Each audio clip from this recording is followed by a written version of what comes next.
Okay. Okay, we are in Duties of the Heart, and for those of you who are using the Safari app, you'll find the link is in the chat, and we are beginning the section on submission. Here, one translates it as uh, submission. In my edition, translated as humility, and if you have the if you have this edition, either in the large edition or the cute one, we're on page 548, 549. Um, there. Okay. So, um, so haknia, yeah, it could mean submission. It means um, sort of. It could also mean it can mean submission. Can be humility. Um, either one of those would work. So he starts out, as always, by making a connection with the previous. Okay, hold on a second. Okay. He starts out by making a connection with the previous gate, right? He's now moving on to of course, a gate is his, kind of the broadest chapter headings. And he starts out like this. He says, having discussed the preceding gate, which is the obligation to devote all of your acts to God alone. And since pride in action is devoted to God, affects the masters of such conduct more swiftly than injurious influence and greatly damages these acts. So he said, look, it, we just talked about this idea of devoting yourself completely to God. So he says, well, if you actually were to do this, right? The one danger that remains for you, right? After we had that whole long conversation, right? We had the whole long conversation with the Yetzer Hara, with the evil inclination and our lower self, and we battled it and we fought it, and it argued back with us, and we argued, and we went back and forth and back and forth and back and forth with it. And he says, if you've come through that, now you face something else, and that is your own pride, right? Because now you could say, well, I'm really a spiritual athlete. Okay, I've now found a way to, devote my entire being to God. So now I must really be something. So it follows naturally that the next thing that we're going to deal with is going to be humility. And he says, I think that the most important thing now is to follow with the antidote to such pride, and that is humility. So he's now saying, well, since if you've been successful in the previous experiences, right? If you've been successful in the battling of your lower self, if you've defeated your nafs, your Yetzer Hara, then you're likely to have a lot of pride about that, and you're gonna have to deal with that. So, moreover, it's clear to us that humility is the very essence of service, right? He says, "Shehi shoresh ha'avodah," it says, right? Shoresh ha'avdut, right? This is the essence of the state of being a servant, right? Of being a servant, whether Eved, being a servant, or a slave, being a slave of God, being a servant of God, as this is what keeps a servant from attributes of lordship and constitutes an acknowledgement to God that they are uniquely His, to the exclusion of all created things. So the whole point of being an Eved, the whole point of being a servant, right, is to know that you are not the Adon, to know that you're not the Lord, to know that you're not the master. So the one thing that keeps you, right, and of course, if you start believing that you are the master, then of course that's the end of your servitude, right? That's the end of your servitude. So the one thing that makes you a servant is the belief in your own servitude, the belief that you have a master and that you are not the master. And now he quotes a number of texts. So he starts out with from Divrei Hayanim, from the book of Chronicles. Um, says, as David, peace be upon him, says, yours God is the greatness, the power, the glory, and and majesty, for all that is in heaven and earth is yours. Another one from Tehillim, from the book of Psalms, for who in the skies can be compared to God? Who is like God among the heavenly beings? Right? To say that God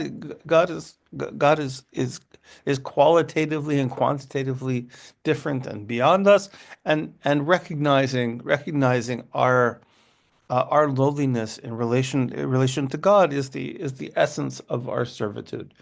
It also keeps a person from haughtiness, arrogance, pride, vainglory, domination. Um, what's the word he uses for domination? Sarara. Um, from from domination, the urge to control everything, desire for what is above him, and similar outgrowths of pride. Me, Meaning to say that there are a lot of ethical and moral ills. There are a lot of ethical and character ills and faults of character that come from pride, that are born out of pride, that have their source in pride, right? The desire to control everything. Kind of. I love. Sarara, which is like I guess translates to a kind of bossiness, right? This idea that I should be in charge, idea I should be in charge of everything, a kind of love of authority, all of those things, right? It says all of those things come as a result of pride. So he says now it is fitting to explain 10 points on humility. And he's gonna give us the table of contents. So, one, what is humility? Two, into how many classes is it divided? Three, what induces humility? Right? That's how do we get there? In what situation should one practice it? Right? When should one have humility? Right? Humility isn't necessarily always something that something that it's not always the best choice. What are the methods of acquiring it? How do you get it? The code of conduct a humble person should follow. When can humility on the part of someone be taken as genuine and when not? There you go, Roxanne. Right? To understand sometimes, I mean, false humility is by no means a modern invention. Right? It's been around for a few centuries. So how do you know when humility is real and how do you know when humility is not so real? Um, is humility dependent upon other virtues, or the other virtues dependent on humility? Can pride and humility coexist within the human heart?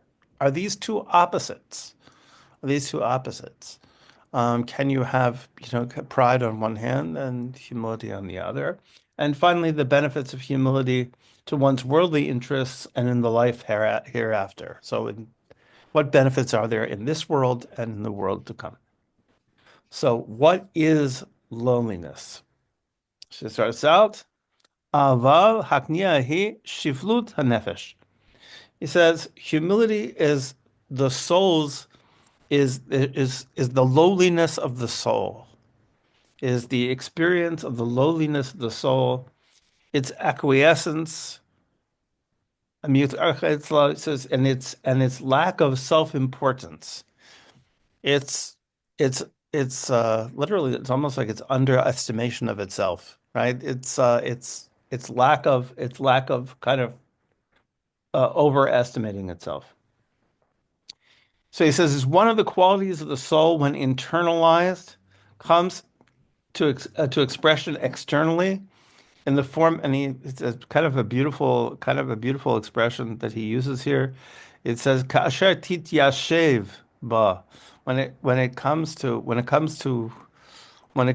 rest in a person, right? When it becomes kind of incorporated and becomes part of the person's personality, is expressed in a gentle speech, a soft voice, meekness when angered, restraint in taking revenge when one has the power to exact it.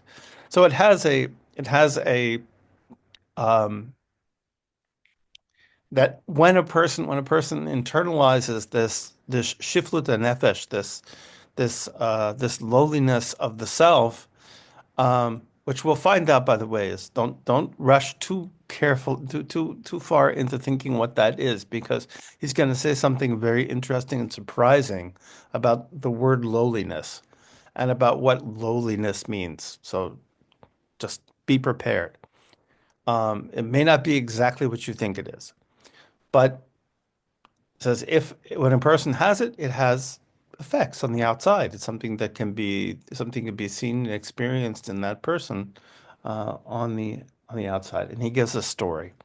He says the story is told of a king before whom a man was sentenced, and a whip was brought for punishment. The king said to the man, by the way, for our Muslim friends, I think well, they've only one today, but for our Muslim friends, they'll recognize this story as a story that was also told. Similar story was told about Ali ibn Talib. Um, so you'll recognize the story. So a whip was brought for punishment. The king said to the man, "As God lives, were it not for my great anger with you, I would have taken strict revenge against you." And then he pardoned him. So that is precisely because the king grew angry that he decided not to discipline the man, for he did not think it proper to satisfy anger. It's related further of him that he used to say, "I know of no offense heavy enough to outweigh my meekness." Right? There's nothing. It's a very. He says, "Ein yodea." He says, "Avon shokel yoter me'anvati." So I don't know of any. I don't know of any sin that's greater than my having to maintain my humility. My my humility is more important than any offense against me. And he refuses, right? He refuses to punish at the moment that he's angry, because he would be out of anger and not out of justice, right? He's supposed to be a person who pursues justice, not a person who pursues anger. And so he refuses. He refuses to do it. Okay. So now he says, how many kinds of humility are there? He says humility can be divided up into three classes. There are three kinds of humility.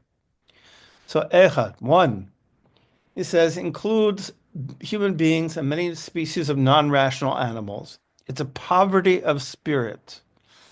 It's a very interesting. It says dalut hanefesh. Now, he defined humility before as haknia hanefesh, as a subduing of the spirit, right? That's why the translator says submission here, as a subduing of the, as a kind of, I'm sorry, shiflut nefesh, as a lowliness of the spirit. Dalut is impoverishment, an impoverishment of the spirit, which is something which is different. A poverty of spirit, a passive endurance of injuries that might have been avoided, but were endured because one is ignorant of the ways to avoid them. It is, this part is awesome. It is found among foolish and ignorant people due to their slight knowledge and weak understanding of their own selves and self-worth. It is called humility by convention only, right? This kind of humility. So this is, you know, sometimes you see people who are doormats. Okay? They're doormats. They don't know any way not to let people or the world beat them up and kick them and give them a hard time. And he says this looks like humility, and we call it humility. He says, this is really not humility at all. He says this is in itself. He says this is a kind of a weakness, um, a spiritual poverty and blindness brought on by ignorance that has overcome the soul, and brought on by and prevents it from seeing for what it is for its own good. Says, and he quotes from the book of Iyov, the book of Ayub, Job. He says, "You have hidden understanding from our hearts, therefore you will not lift them up." So this this is a kind of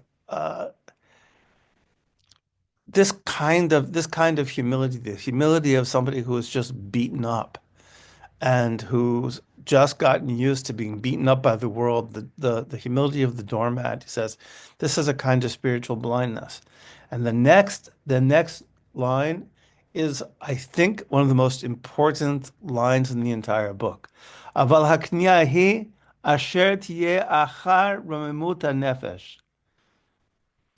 He says, truthfully, humility is the sense, that quality that comes as a result of the uplifting of the soul. It's not, right? It comes from an awareness of one's own greatness, an awareness of one's own rumamut, an awareness of one's own greatness. When it has raised itself above any participation in the low qualities of brute creatures, when on account of its superior wisdom, nobility, of spirit, and clear grasp of good and ignoble qualities, it is beyond imitating the traits of the lower classes. When this is followed by humility of the soul and lowliness, humility is praiseworthy quality. Otherwise, however, it is not counted among the admirable traits and virtues of the soul, but among the reprehensible traits for lowly dispositions such as this, it's like that of the beasts. So you don't want to be, in South Asia, I'm sure in Pakistan they have them, and they certainly had them in India, and I think probably in the Middle East. You have street dogs, right? And they kind of walk sideways because they're used to people throwing rocks at them. They have a kind of a strange way of walking, right? They're terrified, right? Because people are always throwing rocks at them and harassing them. And so they kind of walk with their tail between their legs and they walk sideways and they look nervous all the time. And that's not a kind of humility. That creates a kind of spiritual blindness because a person who thinks nothing of themselves in that way is never going to be able to serve God. There's lots of reasons for that.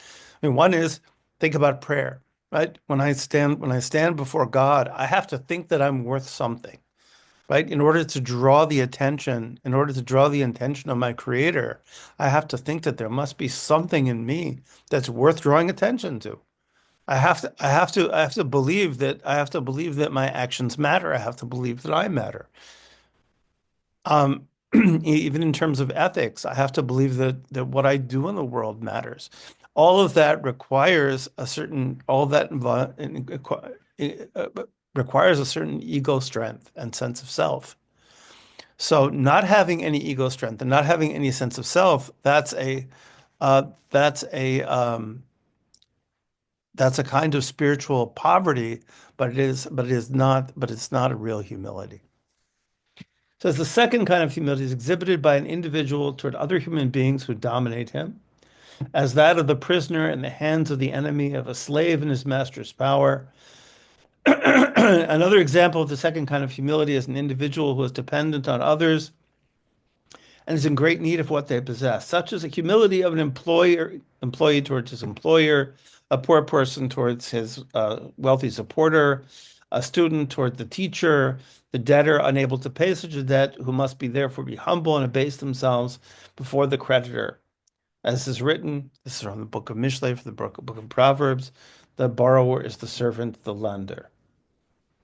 So a person may recognize that he is inadequate in the moral disciplines relevant to this world and the next, that he is ignorant of the right course. If he then meets the prophet of his generation or a moral teacher, one who calls him to the right path, he will be humble and lowly before him. As our masters of blessed memory said, talking about the prophet Elisha when he met the prophet Elijah, right, who became his teacher.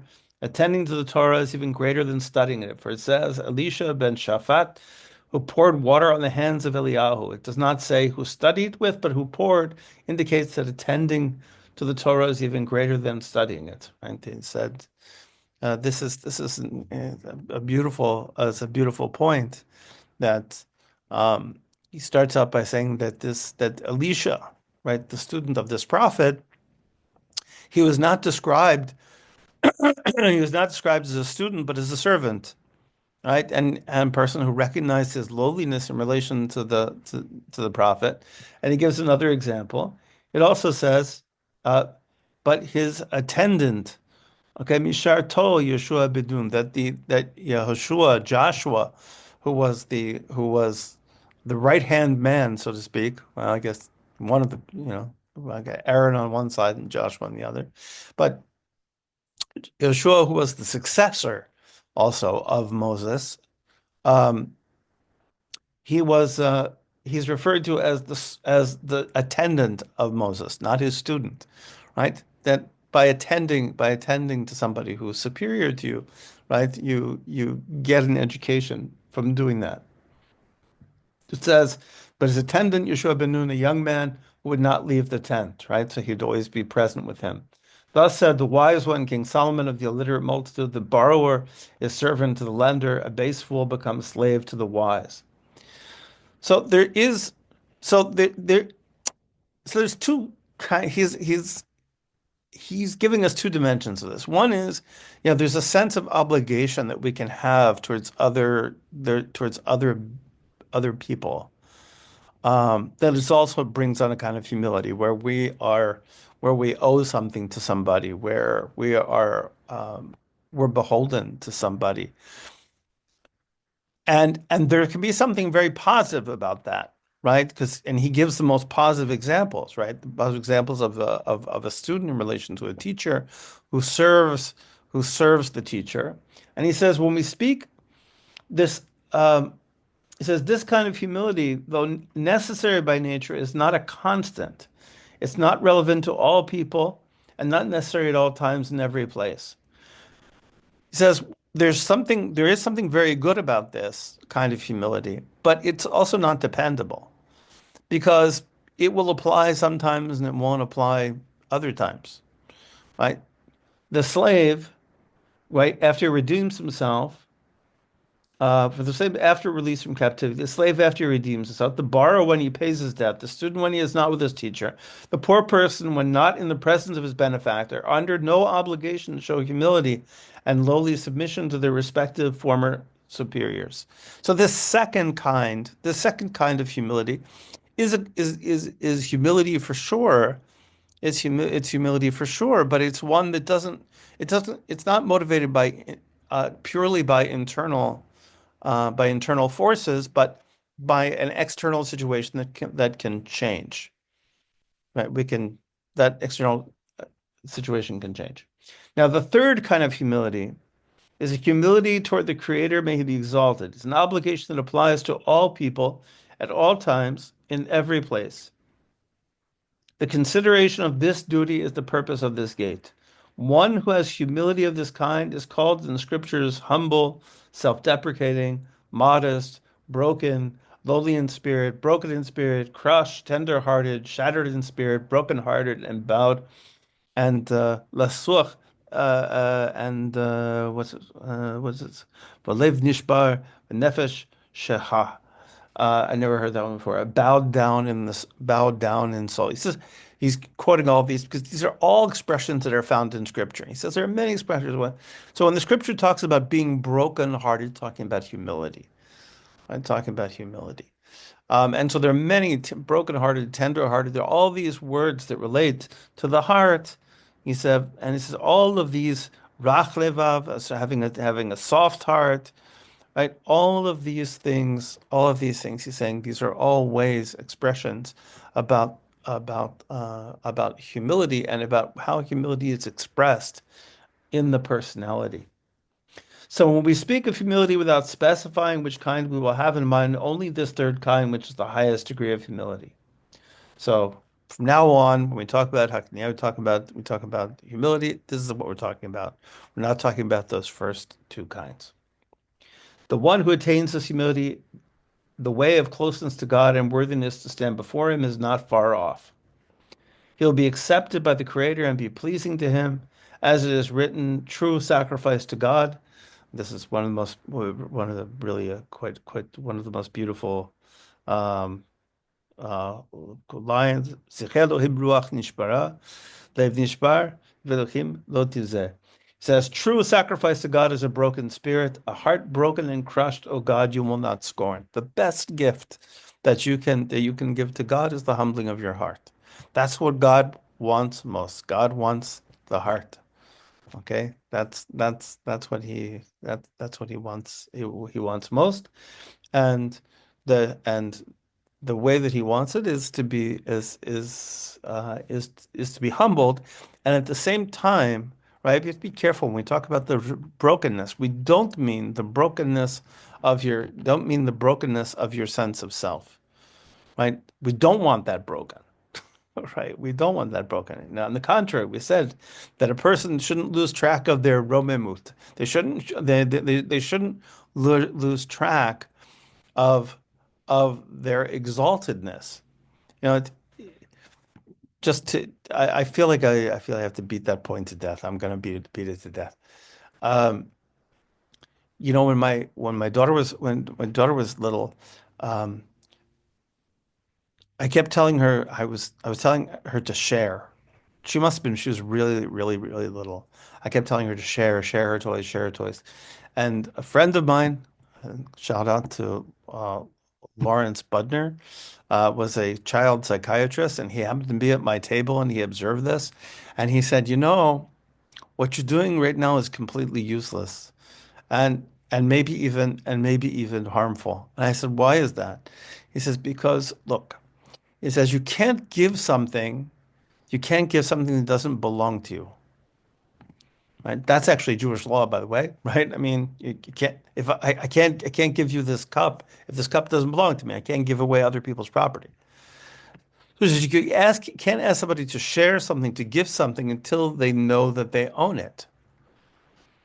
So you have to allow children, right? That period when, around 2 or so, when they go mine, mine, mine, mine, mine, and they realize they are not you, right? That they're them and that they have things which belong to them. And once they understand that something belongs to them, then they can give it up, right? Then they can share it. But first they have to, in order to really share, in order to really be able to give, you have to understand that you have something to give, something that belongs to you. And so the same here is here with humility, right? Same as with humility. There's no giving up of an ego unless you have an ego.